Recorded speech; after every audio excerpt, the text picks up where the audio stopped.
Donc, le deuxième exemple de calcul stoichiométrique qu'on va faire, comme je disais tantôt, ça va être un problème dont on a une solution comme réactif qui a un volume et qu'on va avoir aussi sa concentration. Donc, je vais commencer par lire le problème. On effectue la réaction ci-dessous en laboratoire en faisant réagir 60 ml d'une solution de KOH avec une quantité suffisante de AlCl3. La concentration du KOH est de 1,22 mol par litre. Quelle sera la masse de AlOH 3 fois? Donc, comme dans le cas de l'autre calcul stoichiométrique, on va commencer par faire un tableau.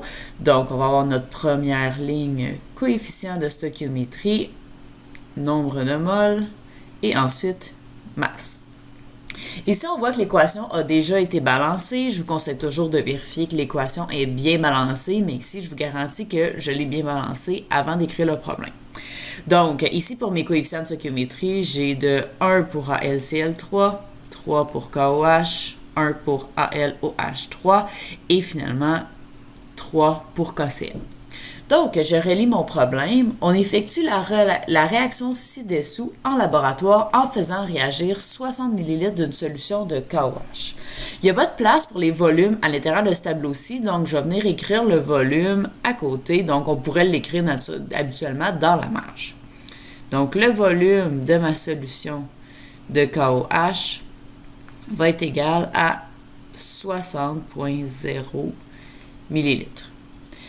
Avec une quantité suffisante de AlCl3. Quand je dis comme ça que j'ai une quantité suffisante, c'est que j'en ai en surplus du AlCl3 et j'ai donc pas à en tenir compte. La concentration du KOH est de 1,22 mol par litre. Donc, je vais prendre ça en note. Concentration du KOH,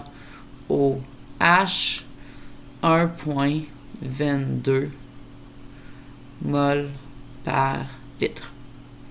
Et là, on veut savoir quelle est la masse du AlOH 3 fois formée suite à cette réaction.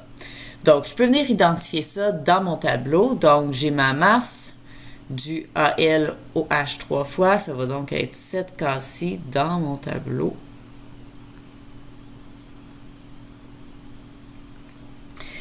Donc, ici, je n'ai pas de masse qui m'est donnée dans mon problème pour mes réactifs. Je vais devoir, par contre, trouver le nombre de moles à partir des données qui sont données ici. Donc, je sais, à cause de ma concentration, que dans 1 litre de solution, j'ai 1,22 mol. Donc, 1,22 mol de KOH correspond à 1 litre de solution. Nous, dans notre problème, on n'a pas 1 litre. On a plutôt 60 millilitres. Donc, je vais pouvoir venir trouver, à partir de ça ici et d'un produit croisé, je vais pouvoir venir déterminer le nombre de moles que correspond 60 millilitres. Donc, je vais venir et mettre premièrement mes millilitres en litres en faisant une conversion d'unité parce que je dois avoir des unités semblables.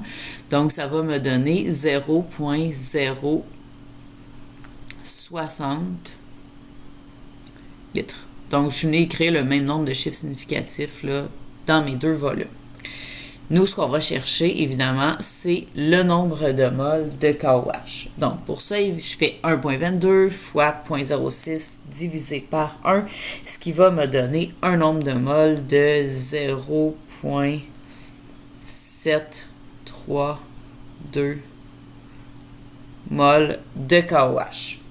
Ça ici, je peux venir identifier ce nombre de moles-là dans mon tableau. Donc, 0,732 moles. Donc, c'était bien les moles de KOH. C'est pour ça ici que sur la ligne mol, nombre de moles, et sous la colonne KOH, j'ai pu venir identifier ce nombre de moles-là. Ici, je pourrais venir trouver la masse ici, mais ça me serait complètement inutile, donc je ne viendrai pas le faire. Ensuite, je vais pouvoir venir déterminer le nombre de moles de AlOH 3 fois. Je vous rappelle, l'objectif, c'est de trouver sa masse. Donc, c'est le même principe à partir de là du dernier problème que j'avais fait. Je viens trouver le nombre de moles à l'aide d'un produit croisé et mes coefficients de stoichiométrie. Donc, 0,732 fois 1 divisé par 3, ce qui va me donner 0,244. Voilà. Tout ce qu'il me reste à faire, c'est d'utiliser la formule que vous connaissez bien. Masse molaire est égale à masse sur nombre de moles. Et avec cette formule-là, je vais pouvoir venir déterminer la masse du Al au H 3 fois. Donc, masse de Al au H 3 fois. J'isole masse ici, ce qui va me donner nombre de moles de Al au H 3 fois sa masse molaire. Ici, je vous rappelle là, que toutes les variables dans cette équation-là doivent correspondre à la même substance. Ici, c'est Al au H 3 fois. Donc, si je mets les chiffres dans cette formule-là, le nombre de moles de Al au H 3 fois, on l'a déterminé dans le tableau. Donc, c'est 0,244 moles. Donc, on multiplie par la masse molaire. La masse molaire, on peut la déterminer avec le tableau périodique. Dans le cas présent, c'est 78,0 grammes par mol. Donc, j'utilise ma calculatrice pour faire ce calcul-là.